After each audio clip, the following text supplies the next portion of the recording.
श्रीविष्णु अष्टोत्तरशतनाम स्तोत्रम् अष्टोत्तरशतं नाम्नां विष्णोरतुलतेजसः यस्य श्रवणमात्रेण नरो नारायणो भवेत्। विष्णुर्जिष्णुर्वषट्कारो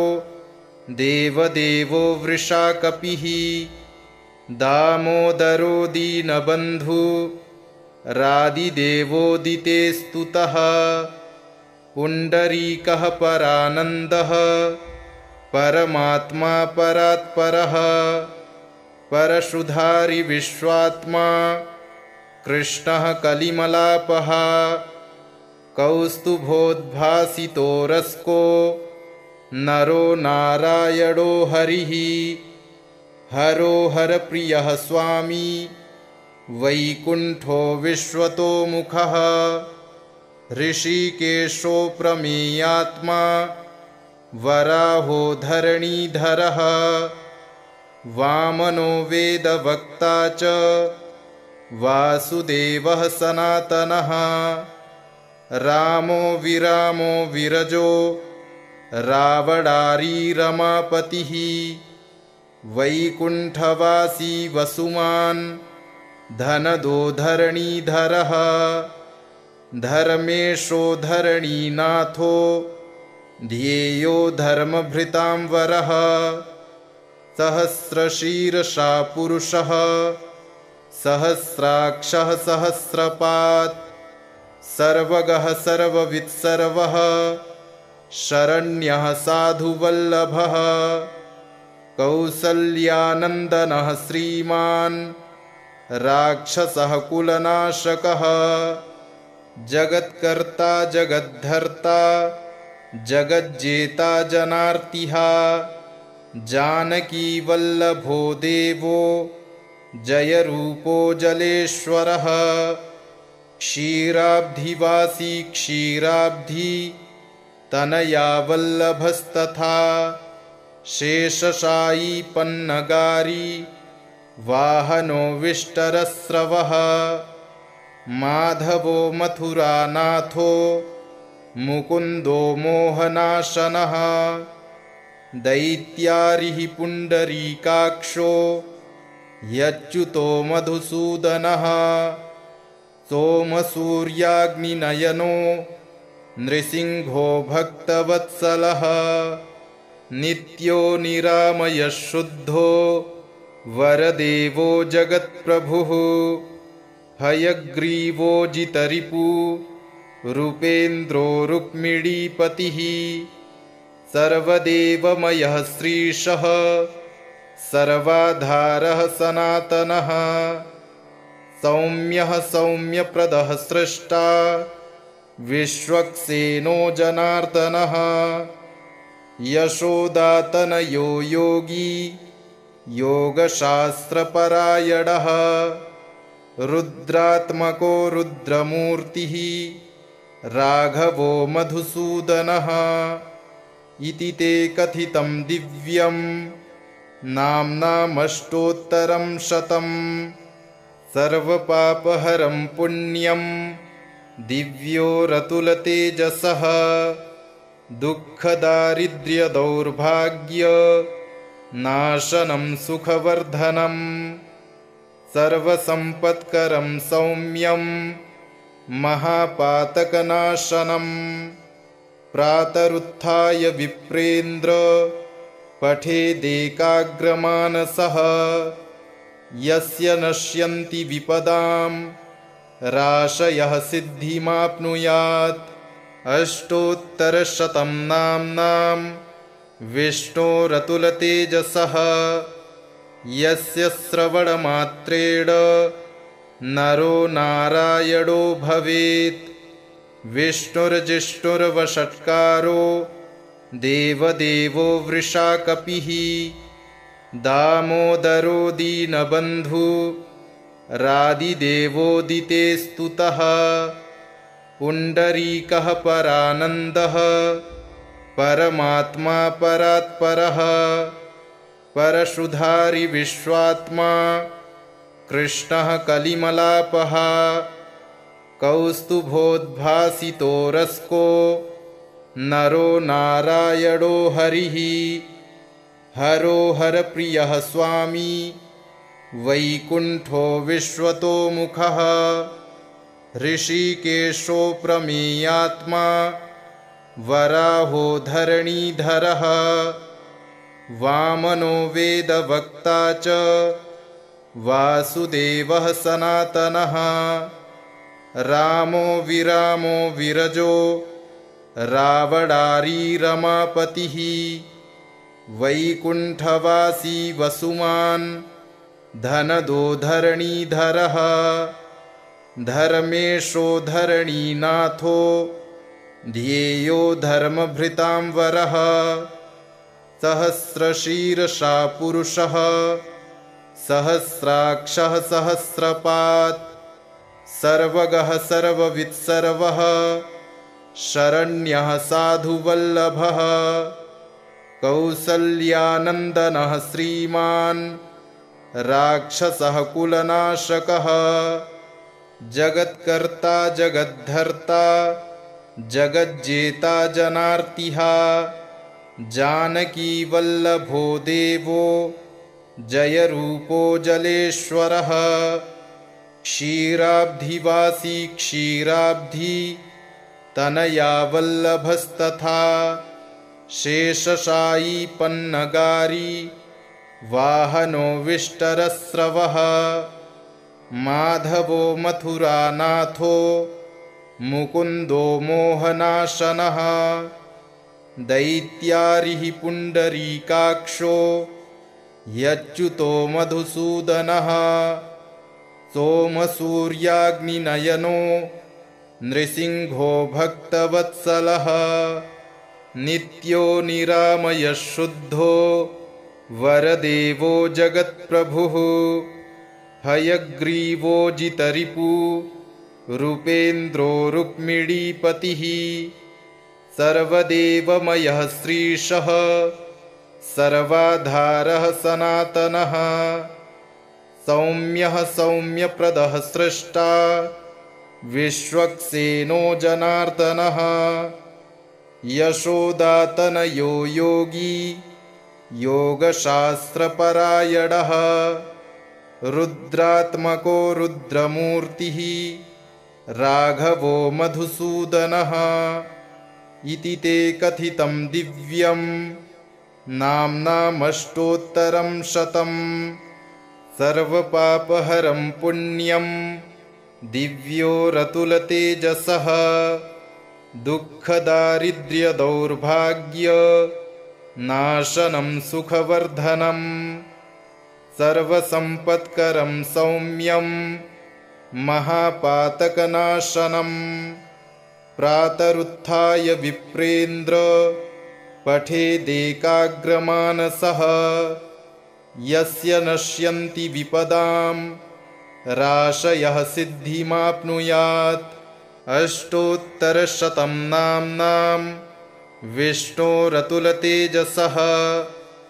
यस्य श्रवणमात्रेण नरो नारायणो भवेत् विष्णुर्जिष्णुर्वषट्कारो देवदेवो वृषाकपिः दामोदरो दीनबन्धु रादिदेवोदिते स्तुतः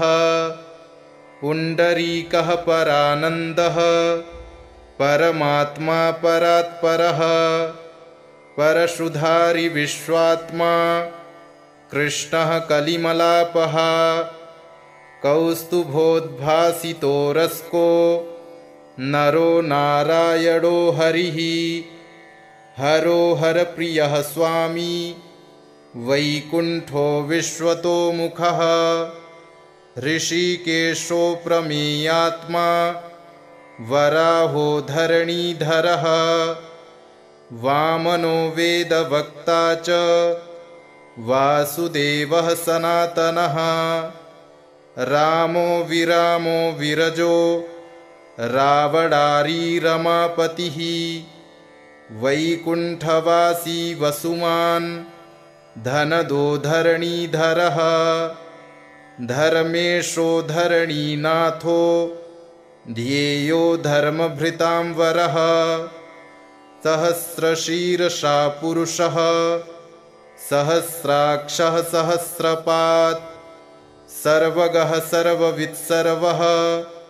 शरण्यः साधुवल्लभः कौसल्यानन्दनः श्रीमान् राक्षसः कुलनाशकः जगत्कर्ता जगद्धर्ता जगज्जेता जनार्तिः जानकीवल्लभो देवो जयरूपो जलेश्वरः क्षीराब्धिवासी क्षीराब्धि तनया वल्लभस्तथा शेषशायी पन्नगारी वाहनो विष्टरस्रवः माधवो मथुरानाथो मुकुन्दो मोहनाशनः दैत्यारिः पुण्डरीकाक्षो यच्युतो मधुसूदनः सोमसूर्याग्निनयनो नृसिंहो भक्तवत्सलः नित्यो निरामयः शुद्धो वरदेवो जगत्प्रभुः हयग्रीवो जितरिपु रूपेन्द्रो रुक्मिणीपतिः सर्वदेवमयः श्रीशः सर्वाधारः सनातनः सौम्यः सौम्यप्रदः स्रष्टा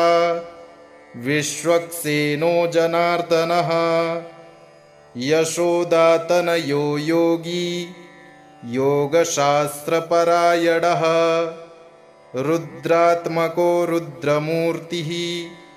राघवो मधुसूदनः इति ते कथितं दिव्यं नाम्नामष्टोत्तरं शतं सर्वपापहरं पुण्यं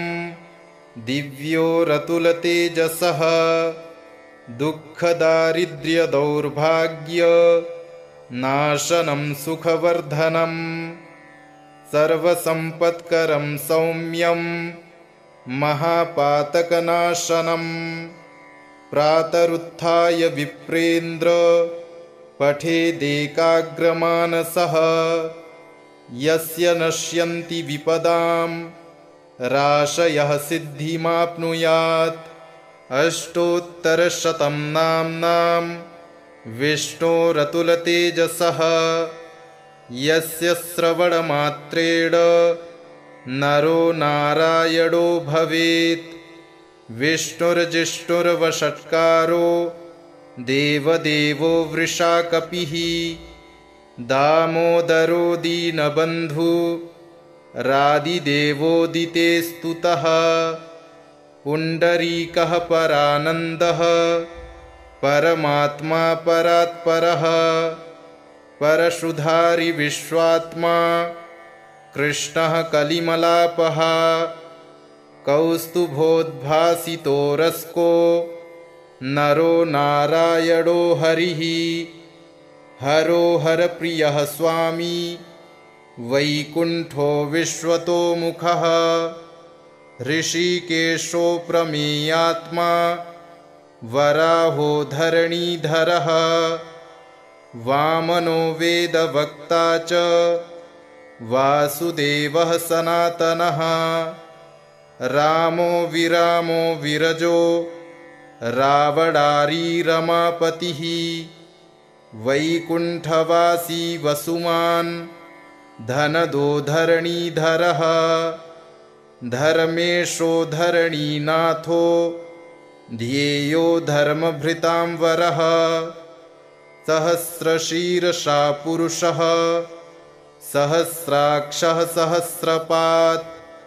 सर्वगः सर्ववित्सर्वः शरण्यः साधुवल्लभः कौसल्यानन्दनः श्रीमान् राक्षसः कुलनाशकः जगत्कर्ता जगद्धर्ता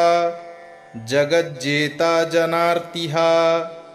जानकीवल्लभो देवो जयरूपो जलेश्वरः क्षीराब्धिवासी क्षीराब्धि तनया वल्लभस्तथा शेषशायी पन्नगारी वाहनो विष्टरस्रवः माधवो मथुरानाथो मुकुन्दो मोहनाशनः दैत्यारिः पुण्डरीकाक्षो यच्युतो मधुसूदनः सोमसूर्याग्निनयनो नृसिंहो भक्तवत्सलः नित्यो निरामयः शुद्धो वरदेवो जगत्प्रभुः हयग्रीवो जितरिपु रूपेन्द्रो रुक्मिणीपतिः सर्वदेवमयः श्रीशः सर्वाधारः सनातनः सौम्यः सौम्यप्रदः स्रष्टा विश्वक्सेनो जनार्दनः यशोदातनयो योगी योगशास्त्रपरायणः रुद्रात्मको रुद्रमूर्तिः राघवो मधुसूदनः इति ते कथितं दिव्यं नाम्नामष्टोत्तरं शतं सर्वपापहरं पुण्यं दिव्योरतुलतेजसः दुःखदारिद्र्यदौर्भाग्य नाशनं सुखवर्धनं सर्वसम्पत्करं सौम्यं महापातकनाशनं प्रातरुत्थाय विप्रेन्द्र पठेदेकाग्रमानसः यस्य नश्यन्ति विपदां राशयः सिद्धिमाप्नुयात् अष्टोत्तरशतं नाम्नां विष्णोरतुलतेजसः यस्य श्रवणमात्रेण नरो नारायणो भवेत् विष्णुर्जिष्णुर्वषट्कारो देवदेवो वृषाकपिः दामोदरो दीनबन्धु रादिदेवोदिते स्तुतः पुण्डरीकः परानन्दः परमात्मा परात्परः परशुधारि विश्वात्मा कृष्णः कलिमलापः कौस्तुभोद्भासितो रस्को नरो नारायणो हरिः हरो हरप्रियः स्वामी वैकुण्ठो विश्वतोमुखः ऋषिकेशो प्रमेयात्मा वराहो धरणीधरः वामनो वेदवक्ता च वासुदेवः सनातनः रामो विरामो विरजो रावणारी रमापतिः वैकुण्ठवासी वसुमान् धनदो धरणीधरः धर्मेशो धरणीनाथो ध्येयो धर्मभृतां वरः सहस्रशीर्षा पुरुषः सहस्राक्षः सहस्रपात् सर्वगः सर्ववित्सर्वः शरण्यः साधुवल्लभः कौसल्यानन्दनः श्रीमान् राक्षसः कुलनाशकः जगत्कर्ता जगद्धर्ता जगज्जेता जनार्तिः जानकीवल्लभो देवो जयरूपो जलेश्वरः क्षीराब्धिवासी क्षीराब्धि तनया वल्लभस्तथा शेषशायी पन्नगारी वाहनो विष्टरस्रवः माधवो मथुरानाथो मुकुन्दो मोहनाशनः दैत्यारिः पुण्डरीकाक्षो यच्युतो मधुसूदनः सोमसूर्याग्निनयनो नृसिंहो भक्तवत्सलः नित्यो निरामयः शुद्धो वरदेवो जगत्प्रभुः हयग्रीवो जितरिपु रूपेन्द्रो रुक्मिणीपतिः सर्वदेवमयः श्रीशः सर्वाधारः सनातनः सौम्यः सौम्यप्रदः स्रष्टा विश्वक्सेनो जनार्दनः यशोदातनयो योगी योगशास्त्रपरायणः रुद्रात्मको रुद्रमूर्तिः राघवो मधुसूदनः इति ते कथितं दिव्यं नाम्नामष्टोत्तरं शतम् सर्वपापहरं पुण्यं दिव्योरतुलतेजसः दुःखदारिद्र्यदौर्भाग्य नाशनं सुखवर्धनं सर्वसम्पत्करं सौम्यं महापातकनाशनं प्रातरुत्थाय विप्रेन्द्र पठेदेकाग्रमानसः यस्य नश्यन्ति विपदां राशयः सिद्धिमाप्नुयात् अष्टोत्तरशतं नाम्नां विष्णोरतुलतेजसः यस्य श्रवणमात्रेण नरो नारायणो भवेत् विष्णुर्जिष्णुर्वषट्कारो देवदेवो वृषाकपिः दामोदरो दीनबन्धु रादिदेवोदिते स्तुतः पुण्डरीकः परानन्दः परमात्मा परात्परः परशुधारि विश्वात्मा कृष्णः कलिमलापः कौस्तुभोद्भासितो रस्को नरो नारायणो हरिः हरो हरप्रियः स्वामी वैकुण्ठो विश्वतोमुखः ऋषिकेशो प्रमेयात्मा वराहो धरणीधरः वामनो वेदवक्ता च वासुदेवः सनातनः रामो विरामो विरजो रावणारी रमापतिः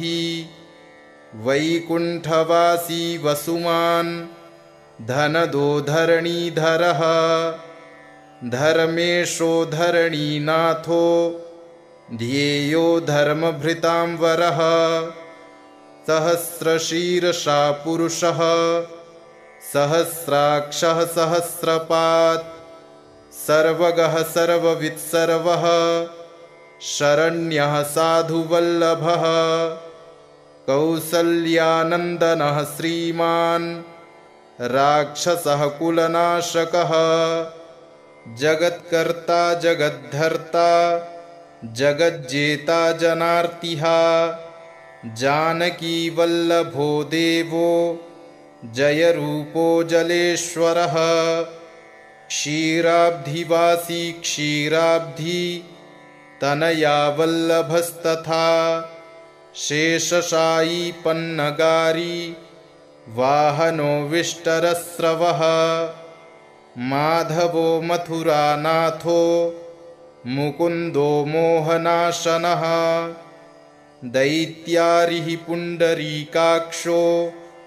यच्युतो मधुसूदनः सोमसूर्याग्निनयनो नृसिंहो भक्तवत्सलः नित्यो निरामयः शुद्धो वरदेवो जगत्प्रभुः हयग्रीवो जितरिपु रूपेन्द्रो रुक्मिणीपतिः सर्वदेवमयः श्रीशः सर्वाधारः सनातनः सौम्यः सौम्यप्रदः स्रष्टा विश्वक्सेनो जनार्दनः यशोदातनयो योगी योगशास्त्रपरायणः रुद्रात्मको रुद्रमूर्तिः राघवो मधुसूदनः इति ते कथितं दिव्यं नाम्नामष्टोत्तरं शतम् सर्वपापहरं पुण्यं दिव्योरतुलतेजसः दुःखदारिद्र्यदौर्भाग्य नाशनं सुखवर्धनं सर्वसम्पत्करं सौम्यं महापातकनाशनं प्रातरुत्थाय विप्रेन्द्र पठेदेकाग्रमानसः यस्य नश्यन्ति विपदां राशयः सिद्धिमाप्नुयात् अष्टोत्तरशतं नाम्नां विष्णोरतुलतेजसः यस्य श्रवणमात्रेण नरो नारायणो भवेत् विष्णुर्जिष्णुर्वषट्कारो देवदेवो वृषाकपिः दामोदरो दीनबन्धु रादिदेवोदिते स्तुतः पुण्डरीकः परानन्दः परमात्मा परात्परः परशुधारि विश्वात्मा कृष्णः कलिमलापः कौस्तुभोद्भासितो रस्को नरो नारायणो हरिः हरो हरप्रियः स्वामी वैकुण्ठो विश्वतोमुखः ऋषिकेशो प्रमेयात्मा वराहो धरणीधरः वामनो वेदवक्ता च वासुदेवः सनातनः रामो विरामो विरजो रावणारी रमापतिः वैकुण्ठवासी वसुमान् धनदो धरणीधरः धर्मेशो धरणीनाथो ध्येयो धर्मभृतांवरः सहस्रशीर्षा पुरुषः सहस्राक्षः सहस्रपात् सर्वगः सर्ववित्सर्वः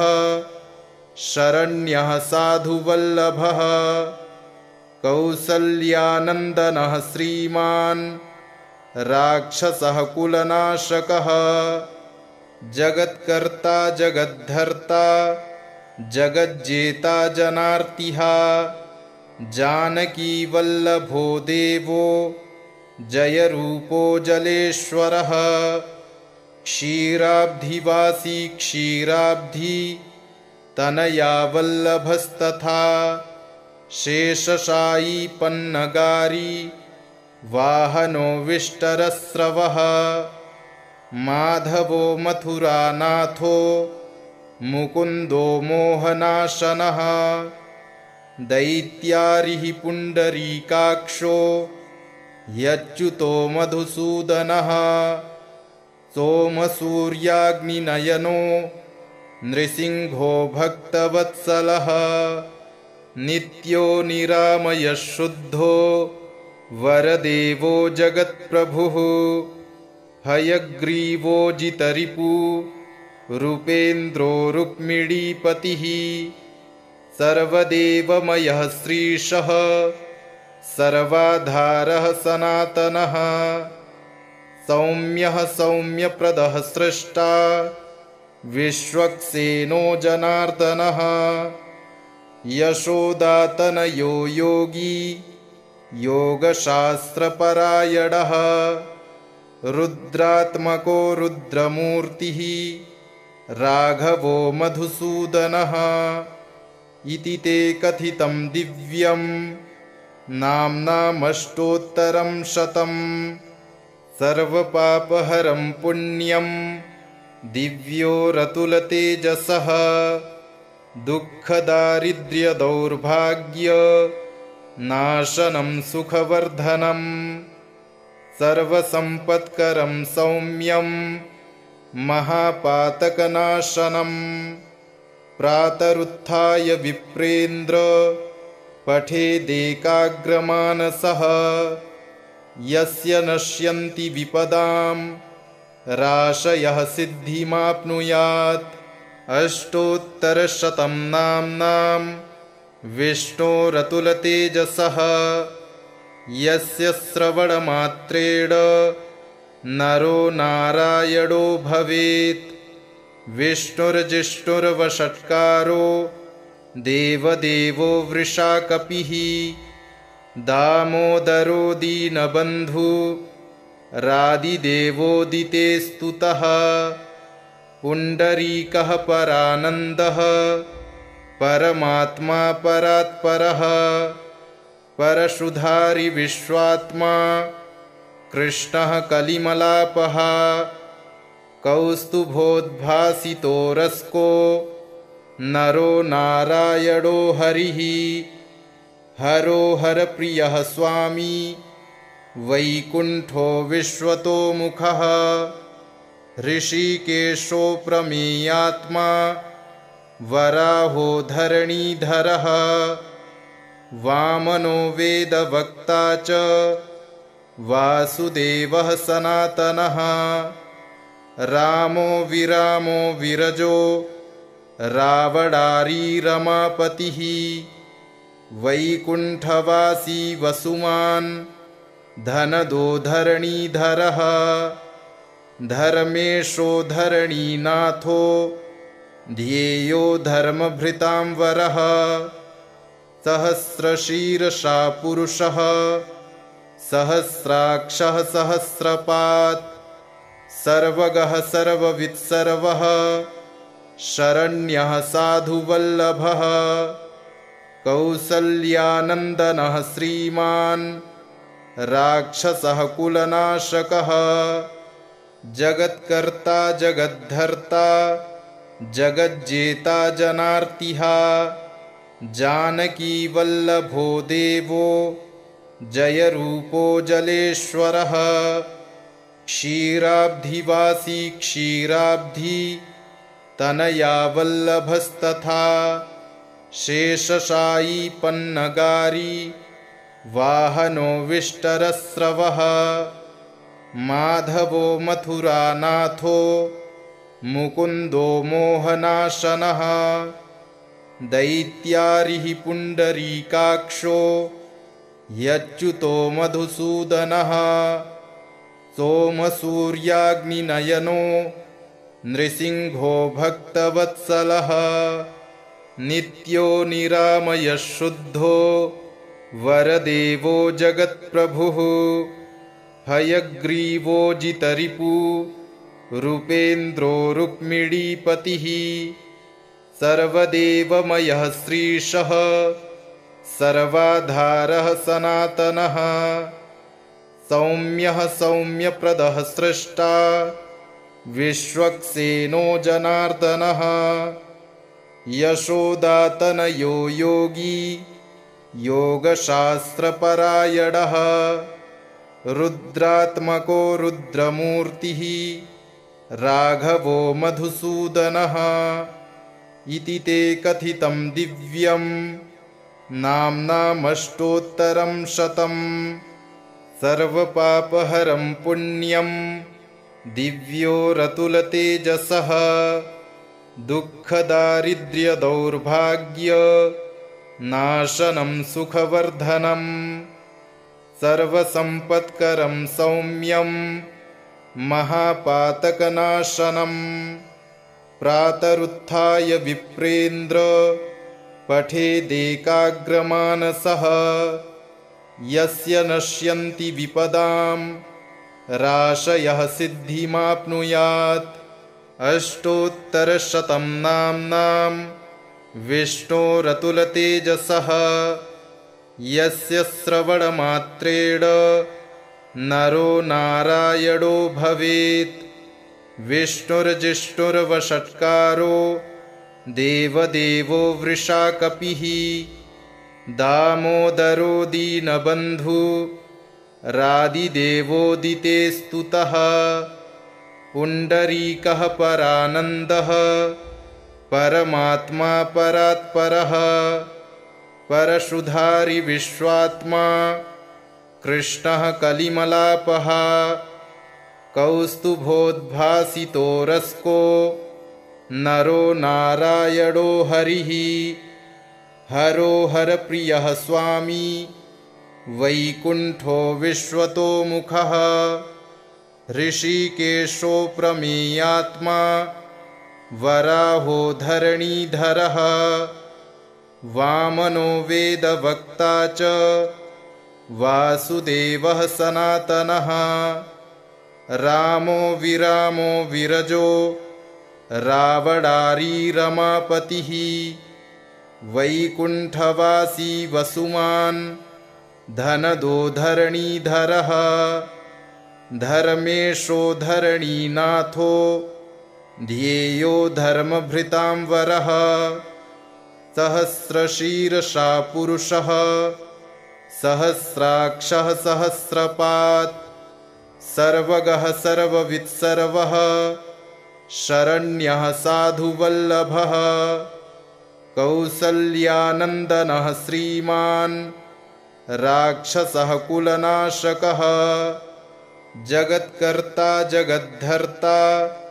जगज्जेता जनार्तिः जानकीवल्लभो देवो जयरूपो जलेश्वरः क्षीराब्धिवासी क्षीराब्धि तनया वल्लभस्तथा शेषशायी पन्नगारी वाहनो विष्टरस्रवः माधवो मथुरानाथो मुकुन्दो मोहनाशनः दैत्यारिः पुण्डरीकाक्षो यच्युतो मधुसूदनः सोमसूर्याग्निनयनो नृसिंहो भक्तवत्सलः नित्यो निरामयः शुद्धो वरदेवो जगत्प्रभुः हयग्रीवो जितरिपु रूपेन्द्रो रुक्मिणीपतिः सर्वदेवमयः श्रीशः सर्वाधारः सनातनः सौम्यः सौम्यप्रदः स्रष्टा विश्वक्सेनो जनार्दनः यशोदातनयो योगी योगशास्त्रपरायणः रुद्रात्मको रुद्रमूर्तिः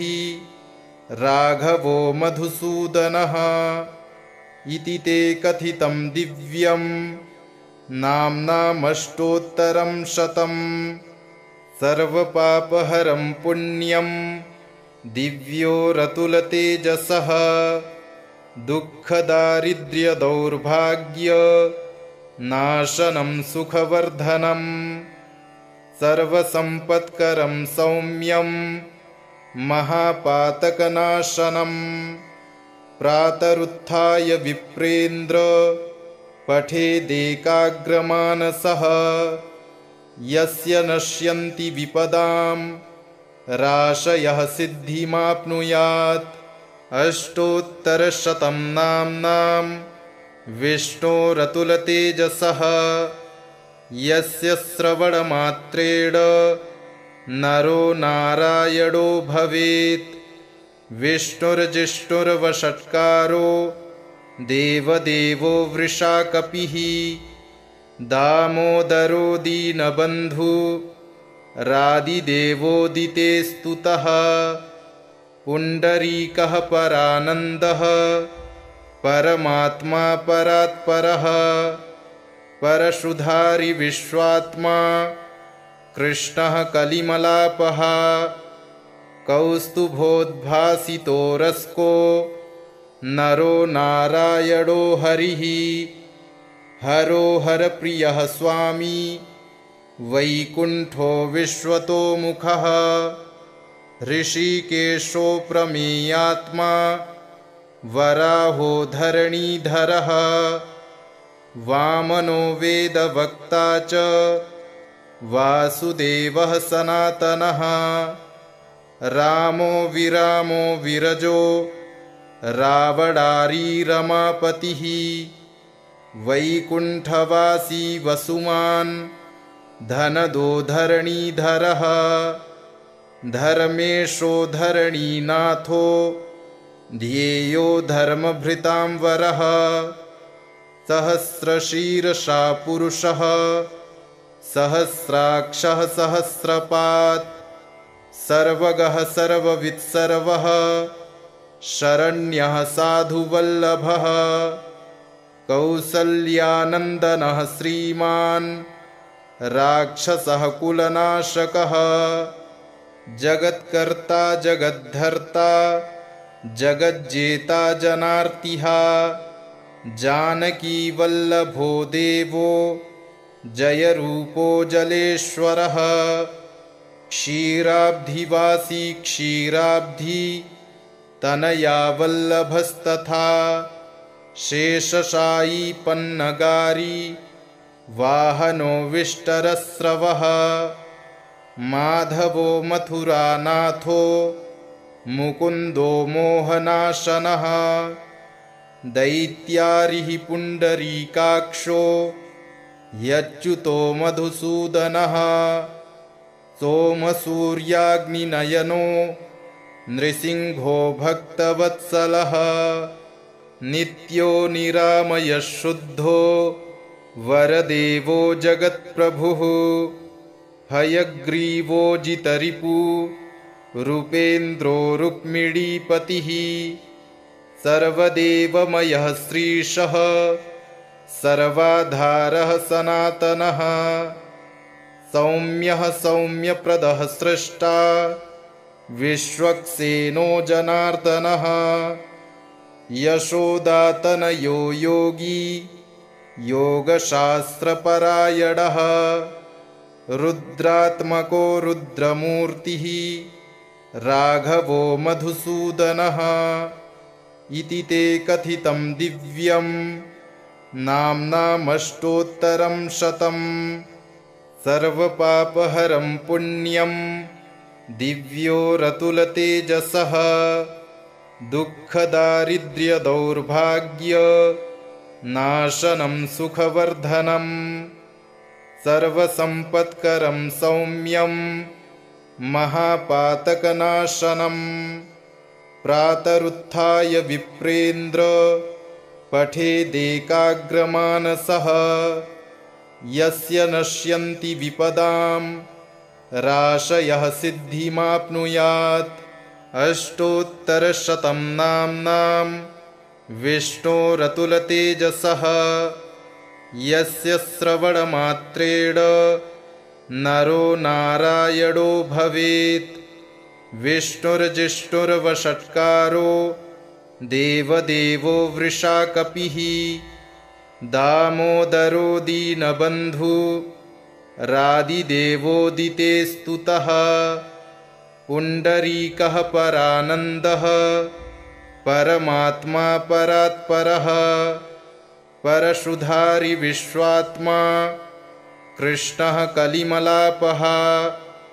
कौस्तुभोद्भासितो रस्को नरो नारायणो हरिः हरो हरप्रियः स्वामी वैकुण्ठो विश्वतोमुखः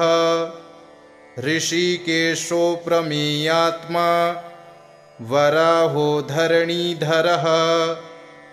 वामनो वेदवक्ता च वासुदेवः सनातनः रामो विरामो विरजो रावणारी रमापतिः वैकुण्ठवासी वसुमान् धनदो धरणीधरः धर्मेशो धरणीनाथो ध्येयो धर्मभृतां वरः सहस्रशीर्षा पुरुषः सहस्राक्षः सहस्रपात्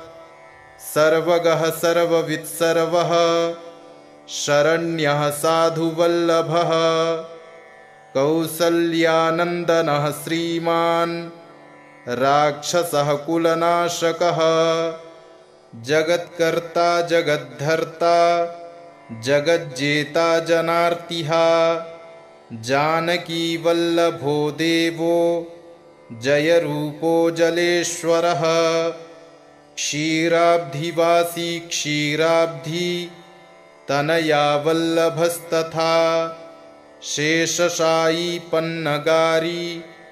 वाहनो विष्टरस्रवः माधवो मथुरानाथो मुकुन्दो मोहनाशनः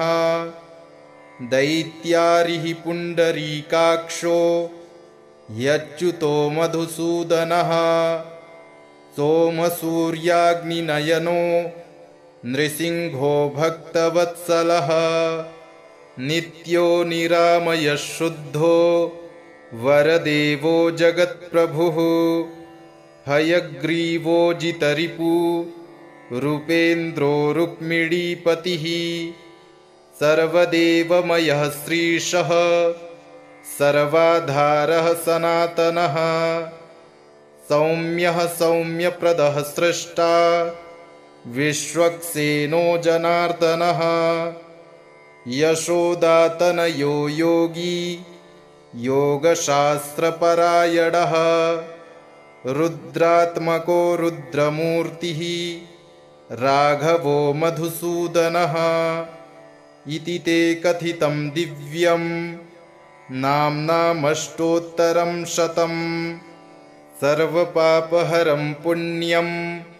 दिव्यो रतुलतेजसः दुःखदारिद्र्यदौर्भाग्य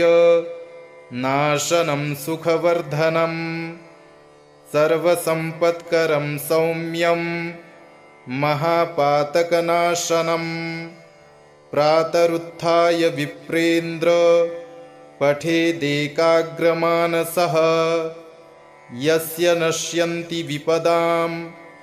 राशयः सिद्धिमाप्नुयात्